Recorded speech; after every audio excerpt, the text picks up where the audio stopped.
Selamat pagi Bu Syifa, perkenalkan kami dari kelompok Trulebits. Nama saya Muhammad Putri dengan NIM 2024 tahun 2020. Saya Agustin Fitria dengan NIM 2024 021106. Perkenalkan, nama saya Tiara Kiawa dengan NIM 2024 021104. Aku Tias Bimi dengan NIM 2024 021075. Oke, pada kesempatan kali ini kita ingin mempresentasikan proyek UTS kita yang namanya Trulebits. Apa sih Trulebits itu? Nah, oke, jadi di sini aku bakalan jelasin apa sih Trulebits itu.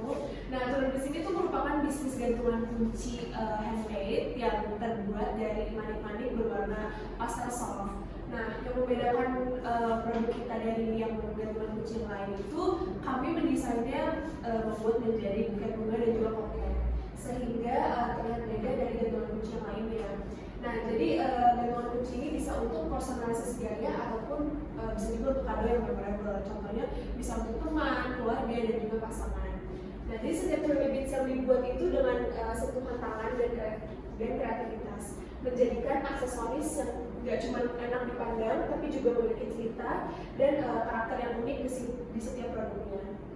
Lalu lebih dari sekadar gantungan kunci, Trulebits ini tuh hadir sebagai bentuk ekspresi diri dan hadiah kecil yang penuh makna. Industri aksesoris handmade seperti gantungan kunci yang terbuat dari manik-manik itu cenderung memiliki tingkat pesanan yang cukup tinggi, sehingga konsumen itu sulit membedakan nilai unik dan akhirnya lebih mempertimbangkan harga dalam keputusan membelinya. Namun di sisi lain, meskipun tren personalisasi ini meningkat, banyak produk masih bersifat mass produce dan belum mampu mempresentasikan identitas pribadi konsumen. Selain itu, keterbatasan dalam produksi juga menjadi hambatan, sehingga kondisi ini membuat brand sulit membangun diferensiasi, loyalitas pelanggan, dan juga pertumbuhan bisnis yang berkelanjutan. Oke, di sini ada 4P. Yang pertama ada produk. Produknya apa sih produk Trulebits ini? Nah, Trulebits ini adalah aksesoris handmade yang didiferensiasi pada personalisasi dan juga desain yang unik. Jadi setiap produk ini bersifat eksklusif atau khusus gitu. Yang dimana ini akan mencerminkan identitas dari konsumen itu. Mungkin dia tuh mau nanti produk itu seperti apa, sesuai keinginan dia dan sesuai cerita yang mungkin dikarang sendiri dalam imajinasinya seperti itu. Kemudian yang kedua di sini ada price.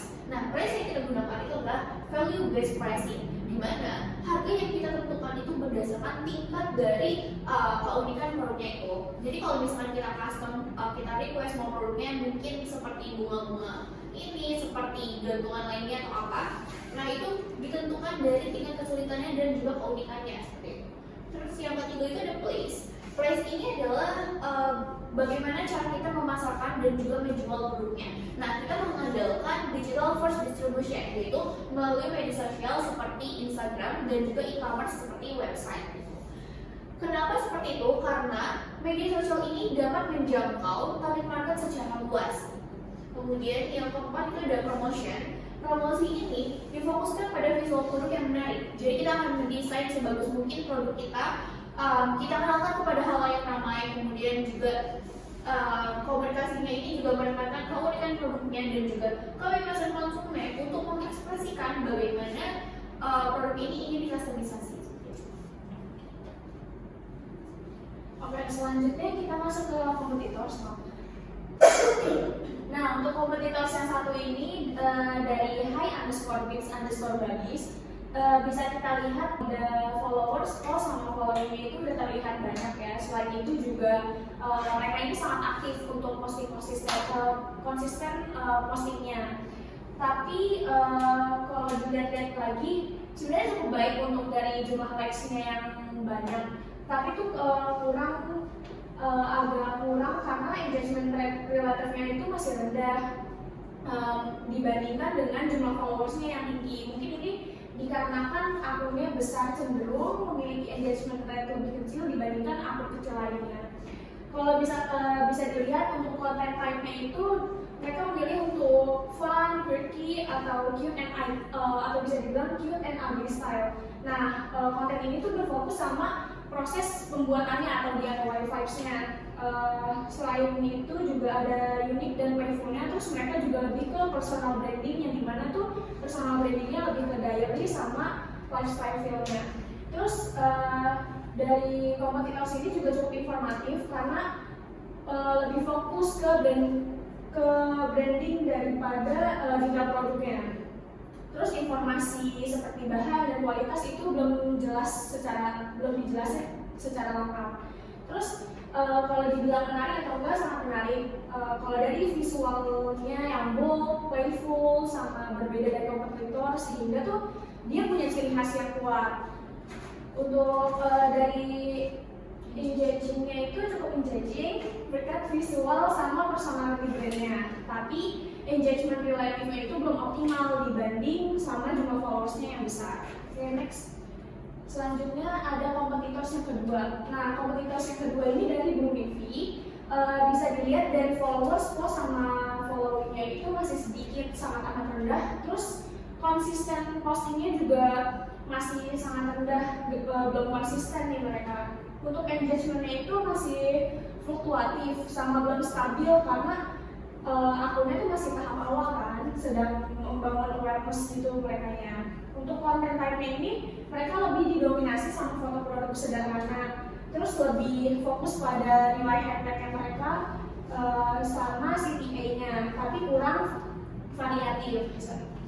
Terus kalau dibilang cukup informatif. Untuk basic infonya seperti handmade, lokasi, cara order itu cukup informatif, tapi detail produknya itu kayak bahan, kualitas dan lain-lain itu masih minim. Terus untuk ketertarikannya itu menarik dengan visualnya yang soft, manis dan estetik, tapi masih tergolong umum karena tuh yang karena belum terlalu menonjol dibanding kompetitor lainnya. Untuk engagementnya masih rendah karena jumlah followersnya tuh lebih kecil, terus kontennya juga belum variatif kan, interaksinya juga masih terbatas gitu. Oke, next.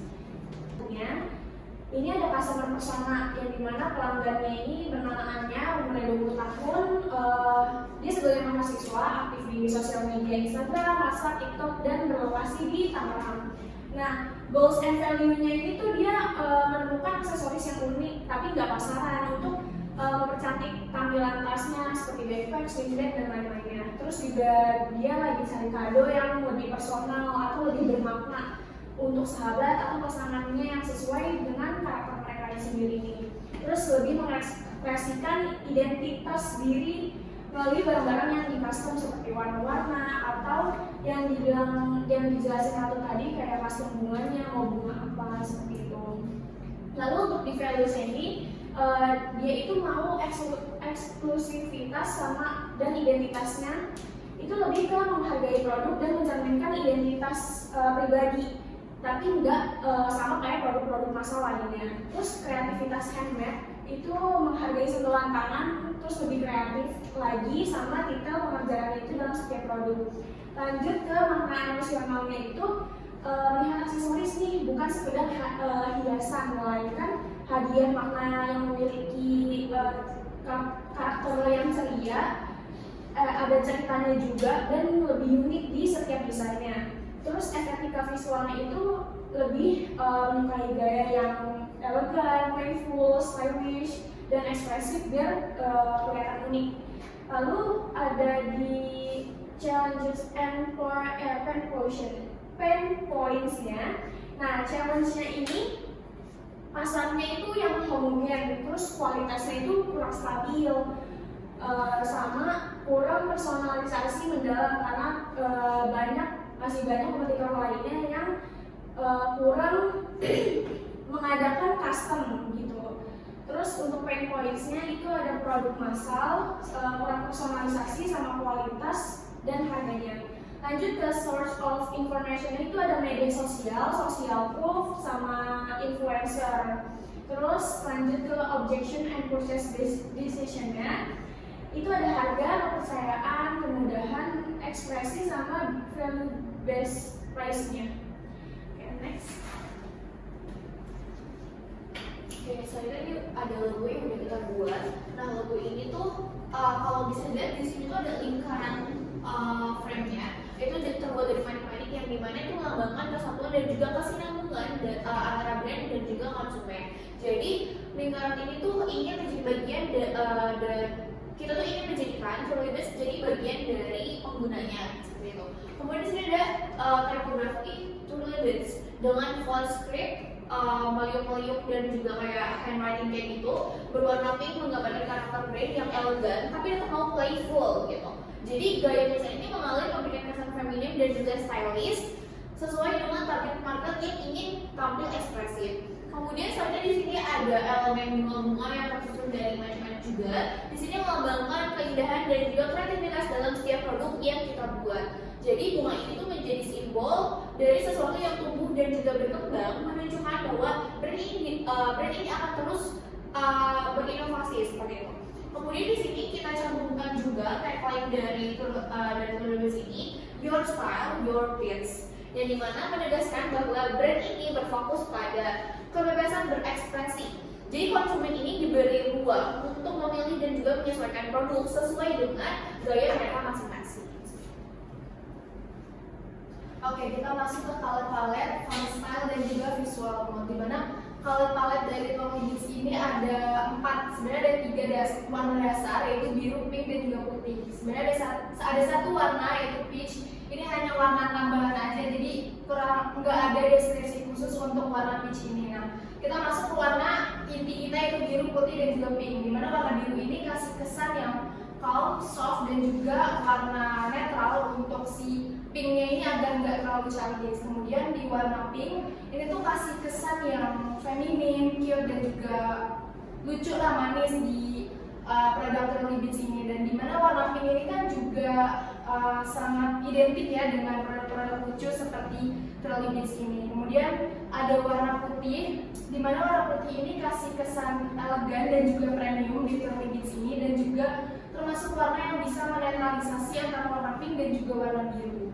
Oke, kita masuk ke font style di Truly Bits ini. Nah, font style di Truly Bits ini ada dua tipe, yaitu si handwritten dan juga si The Seasons ini. Nah, di handwritten ini memberikan kesan dan juga look yang elegan, serta di The Seasons ini memberikan kesan yang easy to read gitu. Jadi kalau misalkan yang handwritten ini kan lebih ke visual dan estetik. Nah, kalau misalkan si The Season ini lebih ke easy to read aja. Oke, kemudian di visualisasi mood kita, di sini ada kain satin atau kain silk ini. Nah, ini tuh memberikan kesan yang premium dan juga flowy di produk kita. Kemudian di sini ada kado dan juga hadiah, karena Truly Bits ini kesannya tuh giftable dan juga adorable. Nah, kemudian lanjut di next selanjutnya. Oke, kita masuk ke landing page di Truly Bits ini. Oke, kita masuk ke landing page di produk Truly Bits kita ini. Nah, di homepage atau tampilan kita ini ada Beat Anytime, Shine Every Time. Jadi ada semacam slogan kita gitu lah, agar si customer kita ini tertarik ini produk apa sih dan tentang apa sih produk ini gitu. Kenapa langsung ada tampilan order now? Jadi biar si customer ini langsung penasaran dan langsung pengen order dan langsung ke tampilan order page kita. Kemudian di sebelah sini ada About Us, di mana tampilan atau deskripsi tentang si Truly Bits ini. Kemudian ada Our Product, di mana isinya tuh ada macam-macam produk yang kita jual, dan juga ada custom order. Karena unique value proposition dari Truly Bits ini adalah kita bisa custom, sistemnya bisa custom, jadi nggak cuma produk yang kita tawarkan aja, tapi para customer ini bisa custom sesuai apa yang mereka inginkan. Oke, ini adalah Instagram yang sudah kita buat, yang sudah kita running. Jadi di sini ada 3 postingan awal, yaitu postingan coming soon dan kita mulai dari bio kita dulu ya. Bio kita ini ada Cute Bits made just for you, your style, your place. Itu adalah slogan kita guys, slogan kita. Oke. Di sini pasti kita taruh logo di profile, kemudian postingan awal pastinya coming soon, dan juga produk awal kita atau kita memperkenalkan produk kita, itu sudah di sini. Udah cukup segitu aja presentasi dari kita, dan terima kasih.